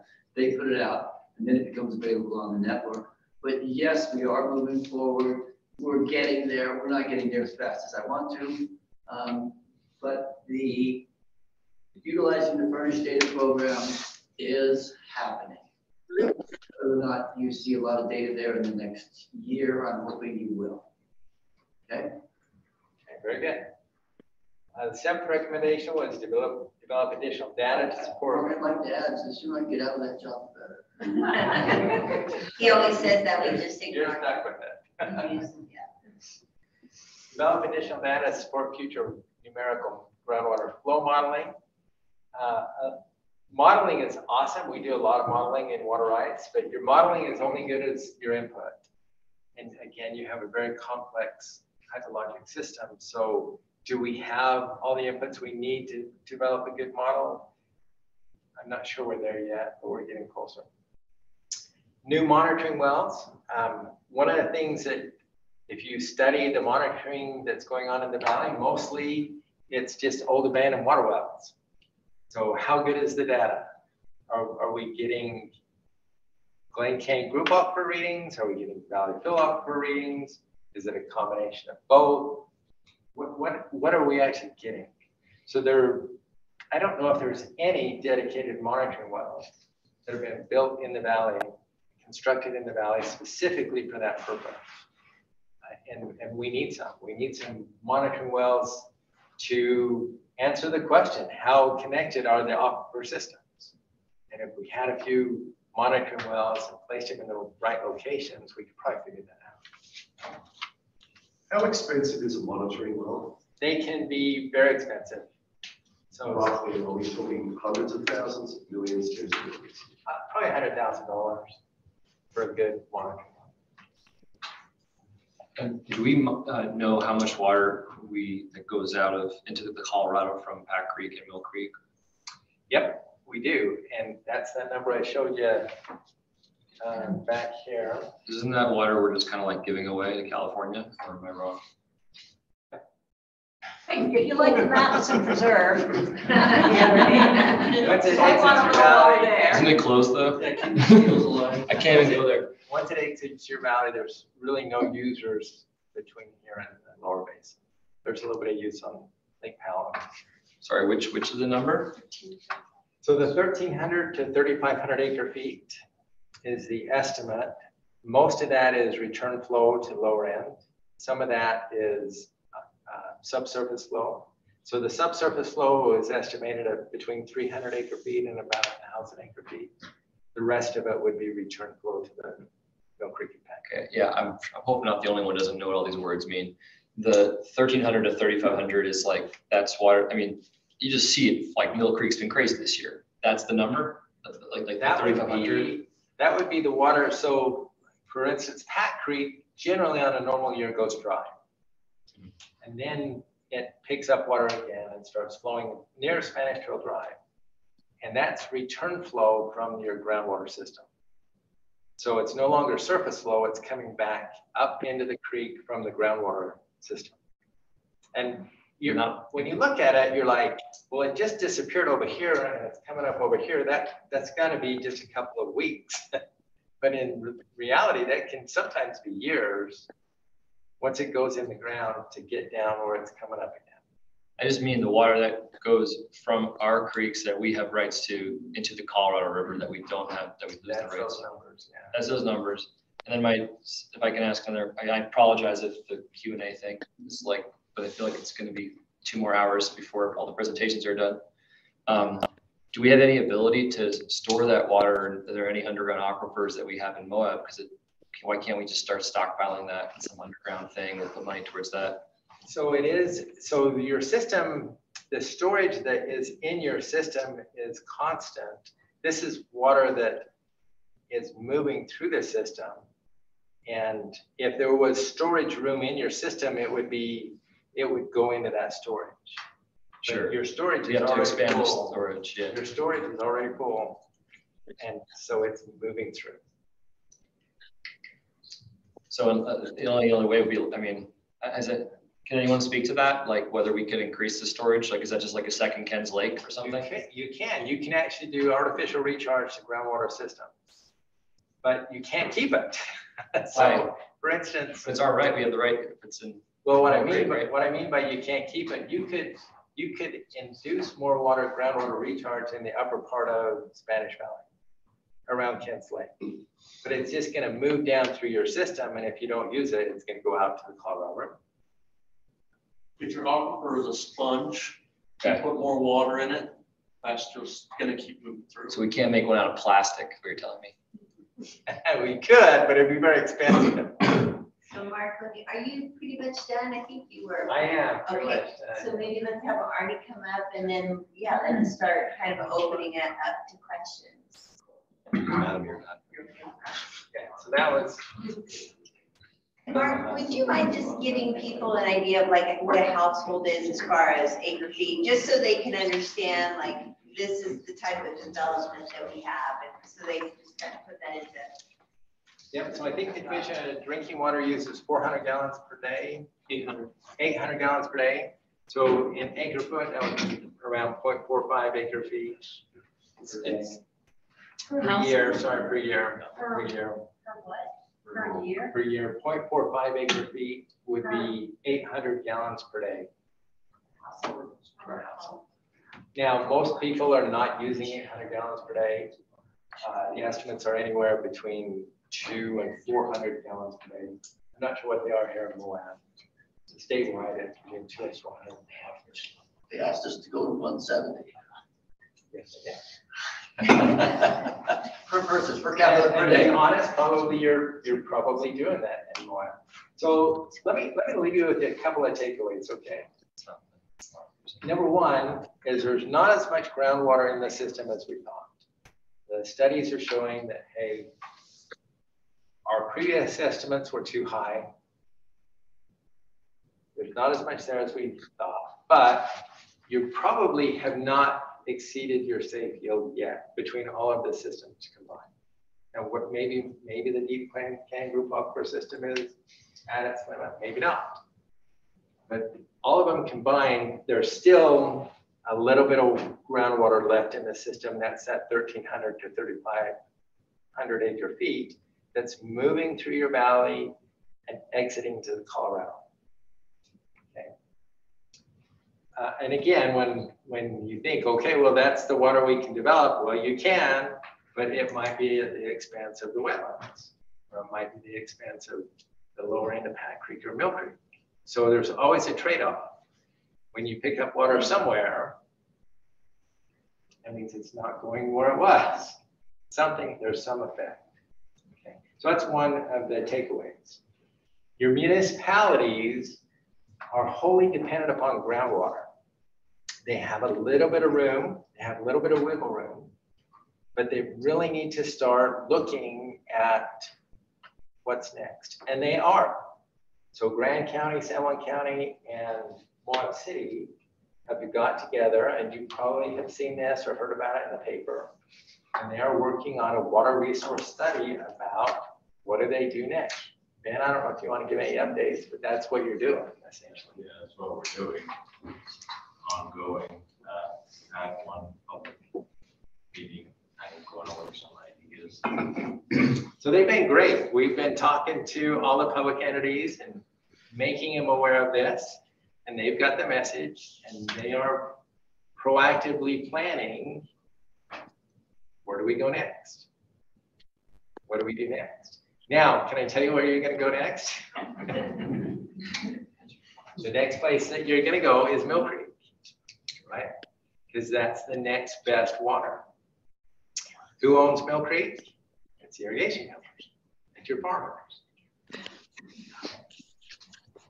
Where would you go after Mill Creek? Colorado River. Colorado River.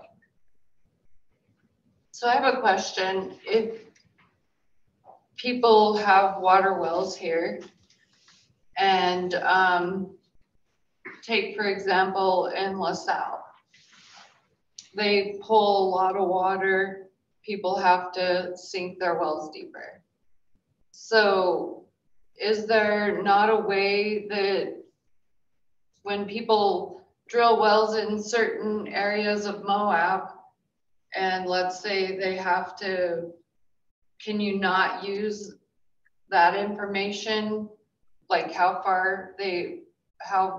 deep the well is to figure out what aquifer it's in.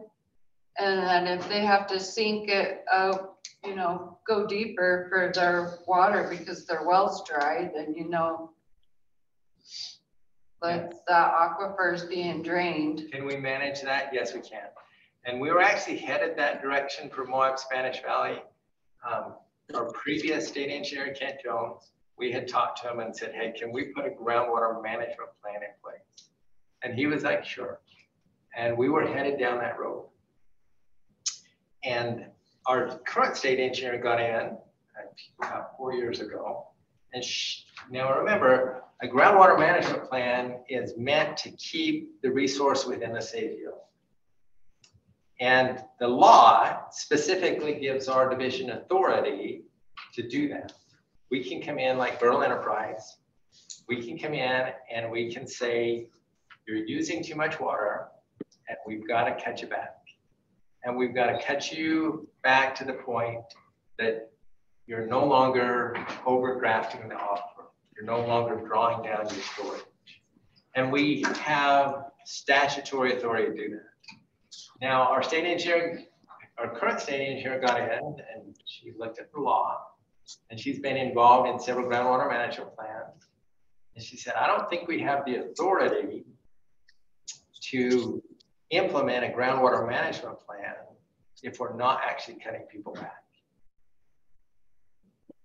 So we talked to the water users down here and said, we probably don't have the authority to implement a groundwater management plan until you actually have crashed the plane.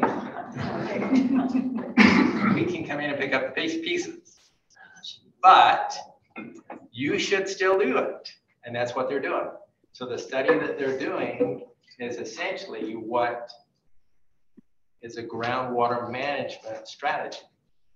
So Grand County, Seminole County, Moab City are trying to figure this out. Did you do that through adjudication when they came down and? Yes, adjudication helped clarify what rights were still in use and which ones weren't. So that was part of it.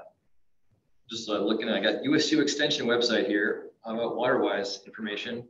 Utah is the second highest water user among all 50 states, 178 gallons domestic per person per day.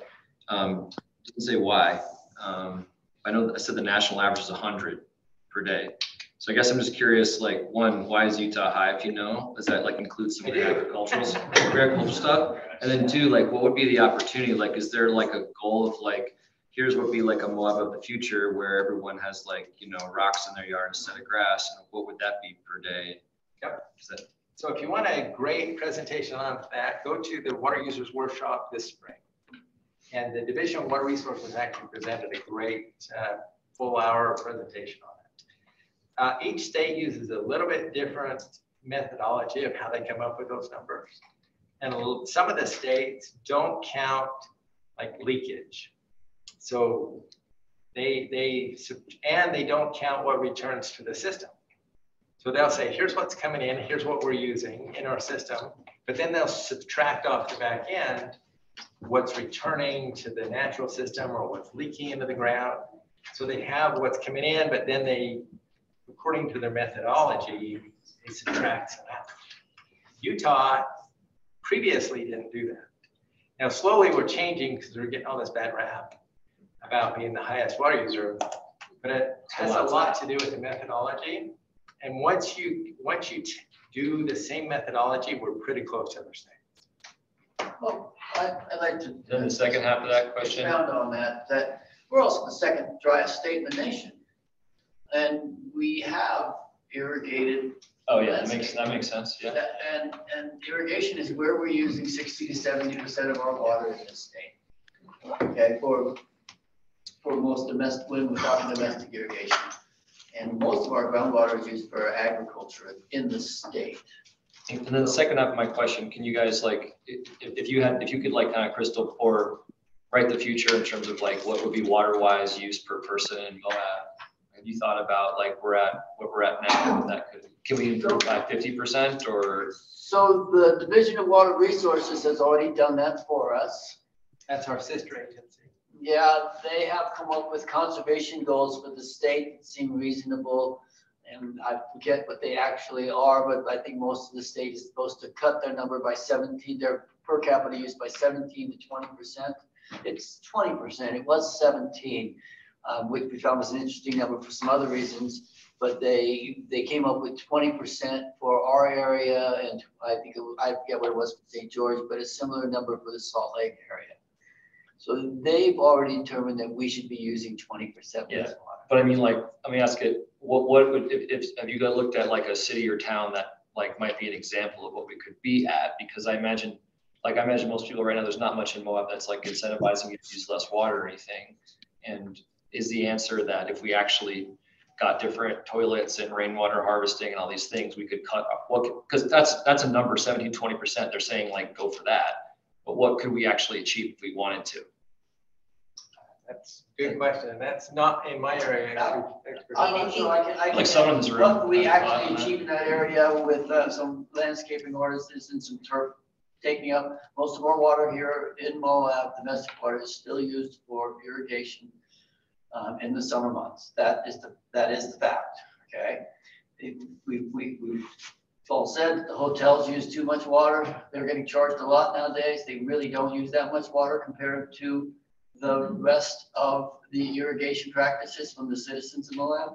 And domestically, we're actually pretty good in terms of what we actually use in our houses. We're all pretty good too. The majority of our water is used in irrigating. If you wanted to cut our water, you need to change the landscaping that we use.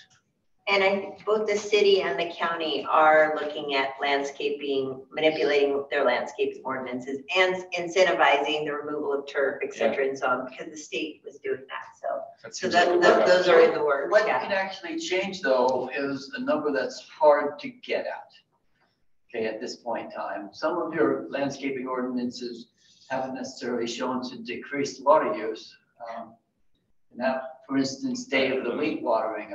In April, I'm watering once every 3 days, but if they tell me I only can water every 2 days, I'm going to water every 2 days, because if I don't water every 2 days, I'm out of 4 days.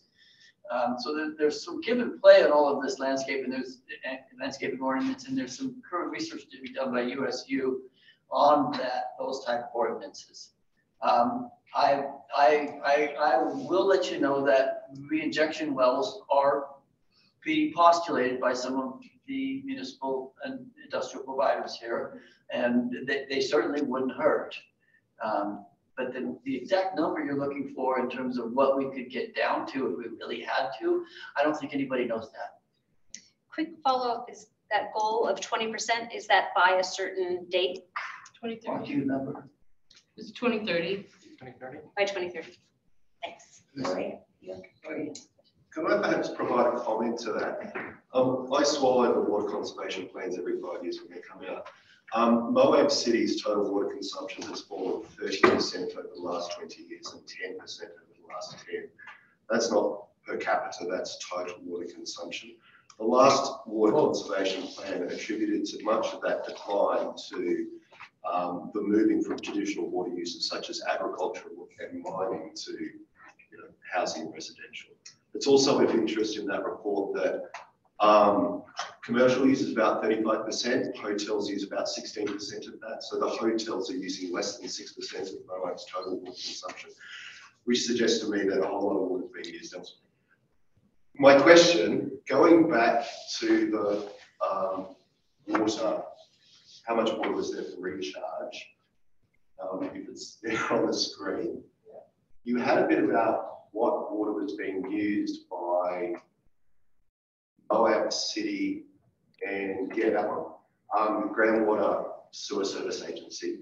Is that coming just from the Glen Canyon Aquifer, or is that coming from Glen Canyon Aquifer and Valley Fill Aquifer? You've got there also estimates for how much is being used in the valley. You've got small agricultural users, it's unknown, small domestic users, it's unknown. Going through the water rights for the valley, there's actually quite a lot of groundwater rights for the various private users that's publicly available. My understanding is that all of that water has to be put to beneficial use, and you're supposed to hand it over. Has any work been done, like a large survey to figure out or just estimate at least how much water is being used by groups throughout the valley? Great question. That's you, buddy. Yep, and the answer is no, there has not been a good study done on that. Right. And one of the things you need to understand about the water rights is we use metrics that show the maximum water that you can use under this right. Right. So for irrigation, if you apply for a water right in Moab, you can apply for 1 acre of irrigation, and that will give you 6 acre-feet for the year. That is equivalent to flood irrigated alfalfa. Well, there's not a lot of people doing flood irrigated alfalfa in Moab. So if you look at the water rights record, you're going to see a number for the small domestic that's highly inflated over what's actually been used. And we found this out during the adjudication. We would go around and you're pumping water out of the ground. People are not going to pump a lot of water because it's costing them a lot of money. So they were barely keeping things alive. We usually didn't have extensive water wasting landscape because they were paying for every drop that they were using. And if they didn't show that they were using that water, it was taken from them, correct? There were some water rights that had been abandoned. There were not a lot of forfeiture ones, but there were some water rights that had been abandoned. And what did you do with those water rights that the state took? So we don't do anything with them. They just get dropped from the records. So we lose that. No, you don't lose it, but those water rights are no longer valid water rights. So the water is still in the system. Somebody else is using it under different water rights. So are we as a community doing better or doing worse with our water consumption in the last 20 years? Are we on the right trajectory? Oh yeah, absolutely. And with that, you'd mentioned the Mill Creek aquifer being the golden goose. That's feeding Ken's Lake, and we're irrigating with fresh snow water. Are we using that Colorado River resource? I was under the understanding we're not even tapping that. What is it even viable to use Colorado River water for irrigation and drink the valuable water that's coming from snow? Yes, and we've actually recommended, because a lot of the irrigation that's happening down in Moab proper is pristine Glen Canyon Group aquifer water. Right. It's the best you got, and you're just putting it out on your lawns and bushes. And we've talked to Moab City, and we've talked to folks and said, hey, why don't you develop a secondary system and use either Mill Creek or the Colorado River, save your best water. And so they're aware of it. The city's aware of it. Grand Water's aware of it. San Juan County's aware of it. They've actually looked at plans to try to bring water from the Colorado River up the valley and use it in Moab City and Grant County and San Juan County to replace some of the irrigation that's going on and save your best water. So absolutely, they're looking at it. All of those entities are looking at it. They would love to do it, but it's just very, very expensive. So when you say that when you take water from one place, it's affecting somewhere else. Mm-hmm. So if you're watering hay fields or your gardens in town, where is that water going? Back into the aquifer? Some of it's going back into the aquifer. Some of it's going up into the plant. How much? So how much of that water, where in Spanish Valley would that line be where, let's say somebody watering their garden down by the sloughs, that water is just going to go into the Colorado River? So, or is it going to go back into the aquifer?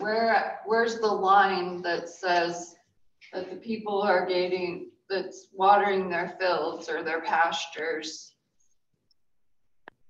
Where's that line that says it's going back into the aquifer, or it's just a wash into the Colorado? For a second.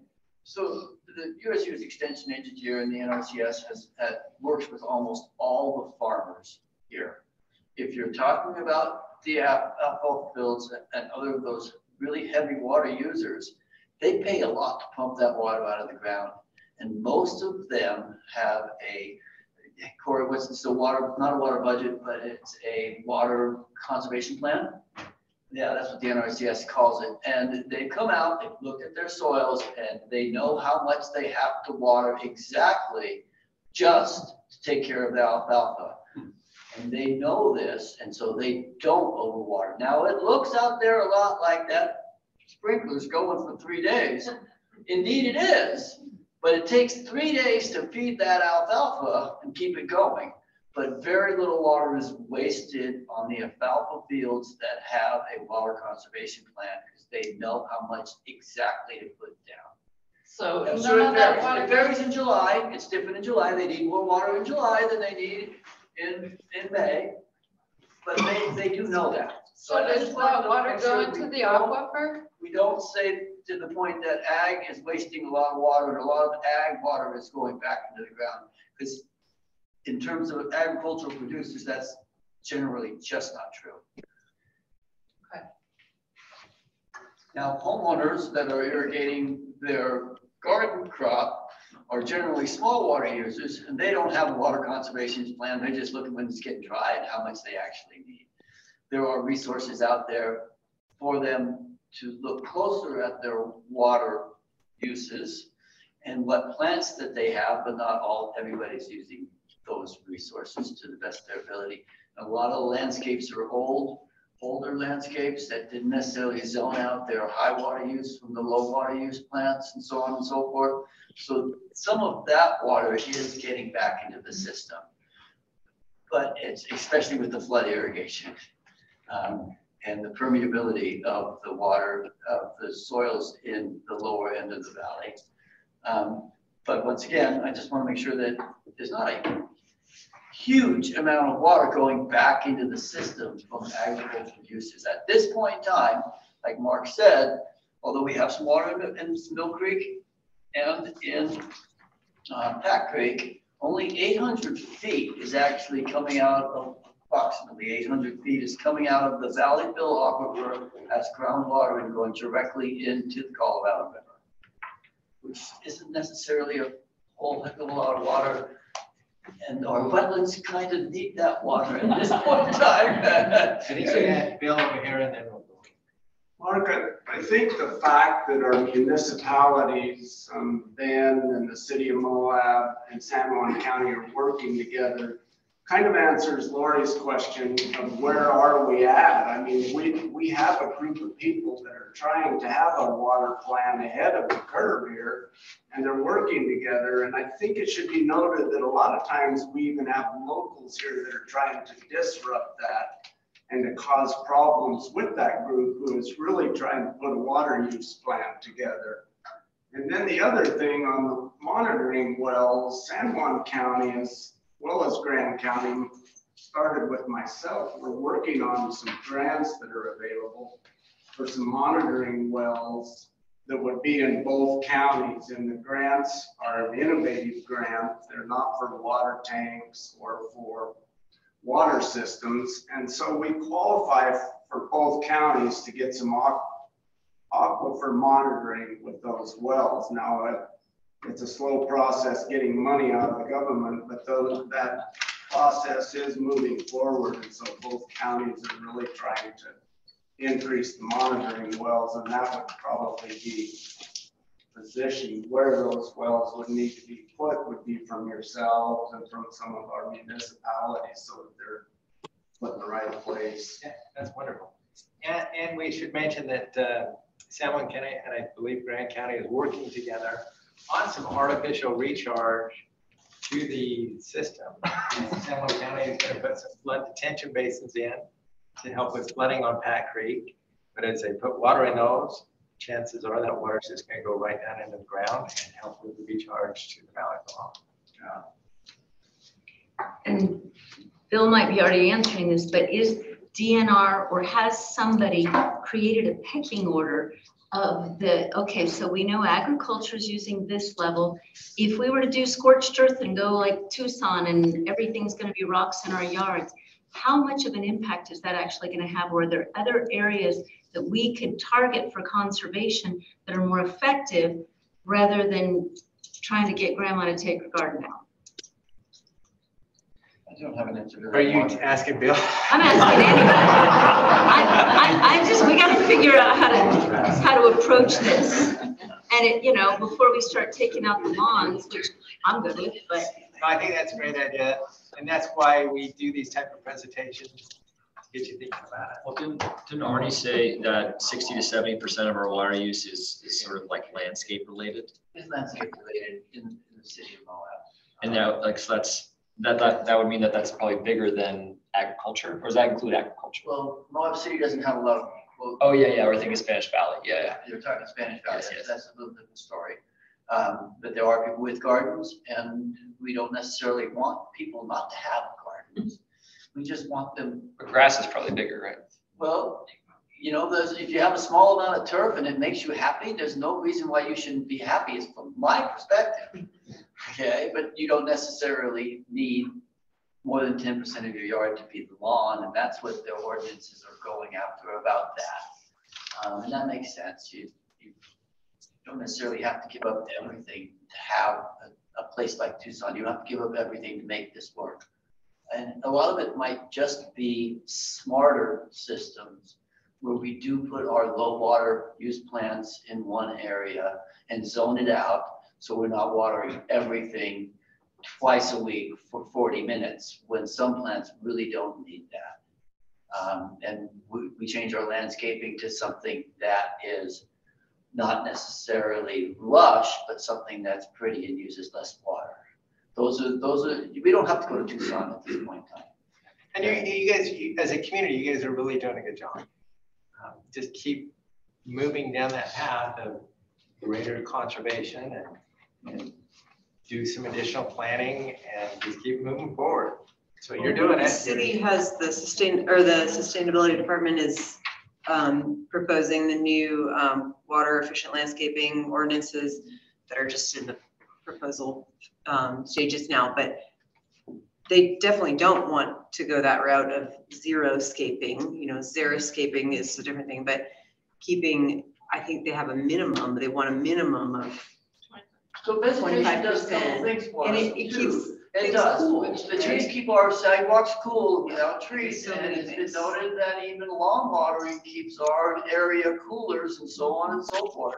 And vegetation will help with the heat in the area. So we don't want to go to no vegetation. That is not necessarily a prudent decision, because you may end up actually using a little more water.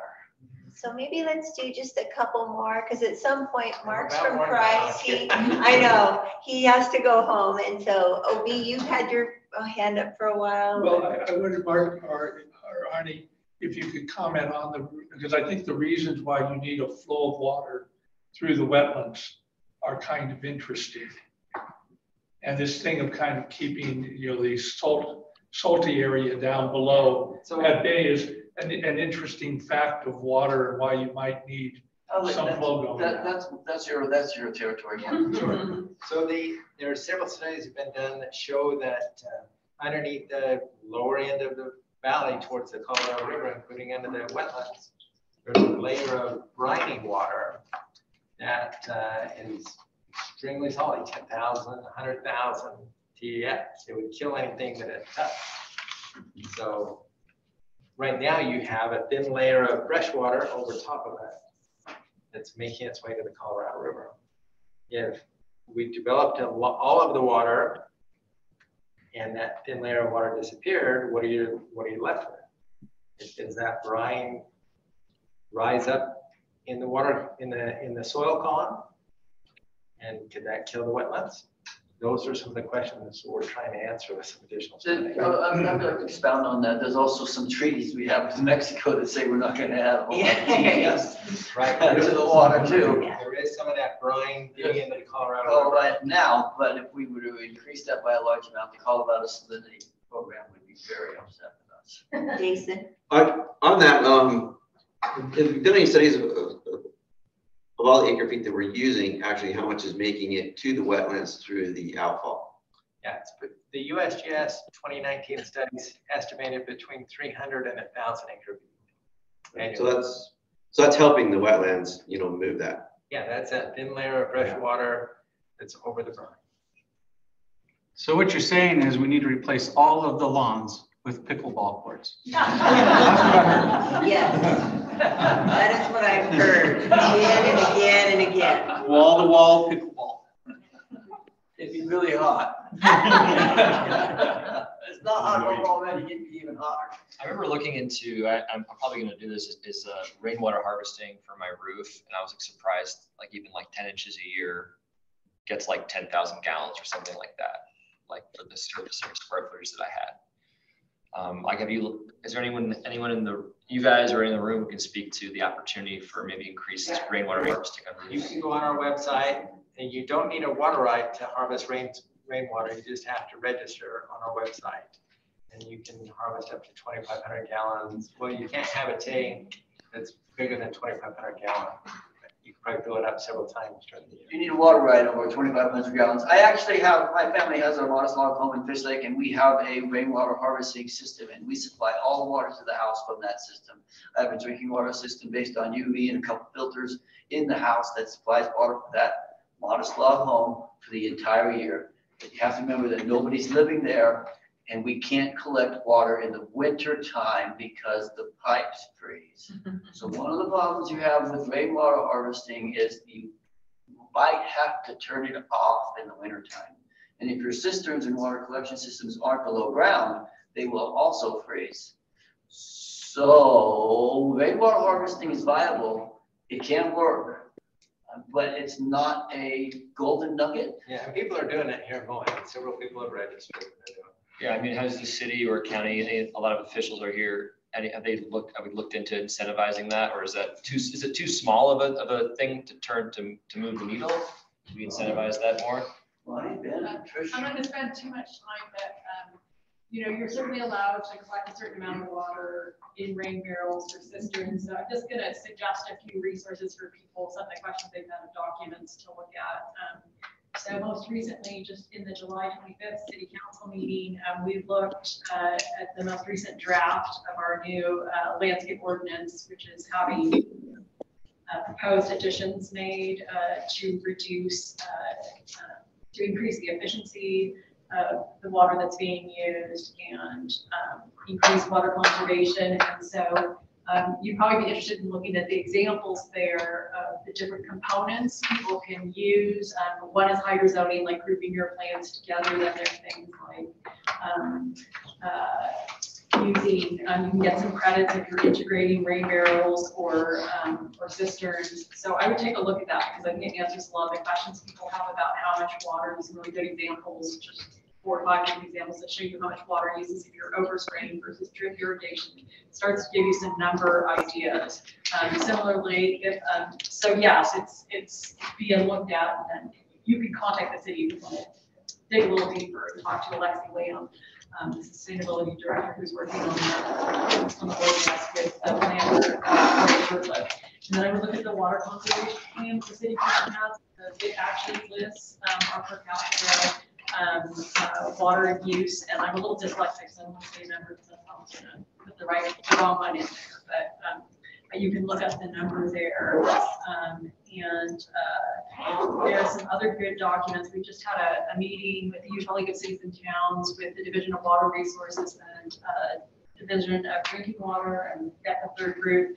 But one of the tables that we looked at, so if you guys contact me just at our directory at moabcity.org, you can find me on the City Council part of the city website, but I can connect you with them because they had really good tables. It sounds like something people will be interested in that shows you when the state asked communities around the state, like, okay, we want to put some money into water conservation, but we want to be smart about what we do it. We want to know, like, where will we get a big bang? Say we talk about $1 million, what's going to be the most acre feet? And the table was rather insightful because yes, you get something for, say, taking turf out, but it's significantly less than, say, that you would get for people putting in these smart controllers, which basically are like apps on your phone that are, you know, basically where your irrigation system is only watering based on the readings that the system is taking of the moisture, your soil moisture. So that will ultimately save you a lot more water, say, than getting rid of grass, although getting rid of grass can do that. So just know there is a lot of information out there, and a lot of this has been looked at. There are a lot of numbers. So we probably just need more time, but feel free. Yeah, we knew this was kind of a 101 workshop to start. So feel free on those sheets that are passed around, like write other questions that you have. We're happy to try and cover them. The next workshop's going to go much more in depth into water scarcity. But we're happy to also just get back to people one-on-one on specific questions and hook you up with the right person, the right topic. I just want to mention that gray water is another great way to reuse water. I work with the health department. There's a state code for governing gray water use, and if you're interested about that, talk to us about that as well. It's another great way to. We should probably start wrapping it up to let Mark go home. It's funny, we can talk about water for hours. I know we could. But remember, this is kind of the start. What are the other workshops going to be? So the next workshop will be Jack Schmidt. He is kind of considered a guru on the Colorado River Compact, and he's going to really be discussing that. Jane Belknap will be discussing how climate change would be affecting our water resources. And then Thomas Lockmer, who did the synthesis of all the water studies that have been done in the past, he's going to come back and kind of reiterate that. And so it'll be a little, probably a bit more scientific. Do you want us to add anything, OB, or that? More scientific. And then after that, and I haven't told Ben this yet, but our goal is to have our water service providers come and really just talk about their systems. I think it'd be really great, like Moab Irrigation Company, there's always this like, why does Mill Creek go dry, right? And so I think the fact of having our water service providers come and say, this is our system, this is where our water comes from, this is how we provide water to people, et cetera, and so on. You love that, Ben? Okay, good. I think it'd be really great, right? I think a lot of people don't have the slightest clue, right? And so that's my goal. Sorry, Ben, to throw that. Yeah, right. You did volunteer just like I was. I